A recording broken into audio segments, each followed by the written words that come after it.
In the world's darkest era, when tyranny was at its peak, there is one name that echoes through the annals of history: Adolf Hitler. Born on April 20, 1889, in Braunau am Inn, Austria, young Adolf was to grow up to become the dictator of Nazi Germany and the perpetrator of one of the worst genocides in human history. Hitler's youth was marked by poverty and hardship. He lost his father at a young age and struggled to find his path, spending a significant amount of time in Vienna. This time in Vienna was crucial as it was there that he developed his anti-Semitic ideologies and laid the foundation of his political career based on racial discrimination. Hitler enlisted in the German army during World War I and was decorated for his bravery, despite being a corporal.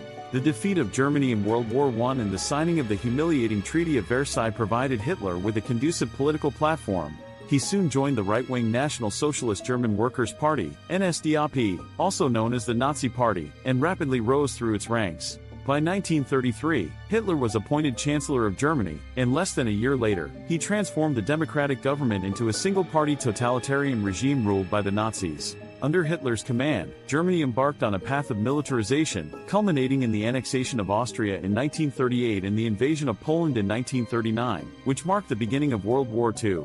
The war lasted for 6 years, reshaping global geopolitics, economy, and society. It cost millions of lives and pushed humanity to the brink of destruction.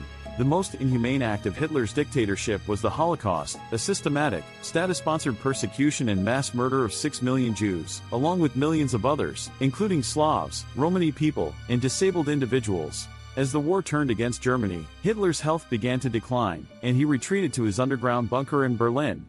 On April 30, 1945, as Soviet forces closed in on the city, Hitler and his wife, Eva Braun, committed suicide, marking the end of his tyrannical reign. Hitler left a legacy of death and destruction. The world had never seen a man so ambitious, so decisive, and yet so filled with hate. But how did he become this person? Was it his troubled childhood? His unfulfilled dreams of becoming an artist? Or was it the chaos of post-war Germany, the economic hardship and the sense of national humiliation he shared with millions of his countrymen, that fueled his rise to power? Was it the captivating power of his speeches and propaganda?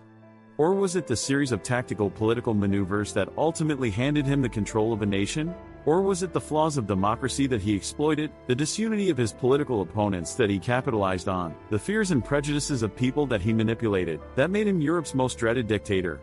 These are all ponderings that continue to fuel debates, research, and speculations by historians and psychologists until today. Each theory has its own merit, and yet, the truth remains elusive. Hitler's rise and fall are a harsh lesson from history, reminding us the steep cost of unfettered ambition, power without accountability, and the unbridled hatred for the other. The atrocities by Hitler and his regime are engraved deeply into the collective human consciousness, serving as a stark reminder of the heights of evil and destruction mankind is capable of, and renewing the vow of never again. The story of Adolf Hitler is more than any Hollywood thriller. It is a testament to the human potential for good and evil, and a stark reminder of the long-lasting consequences of our choices, as individuals, as nations, and as a civilization.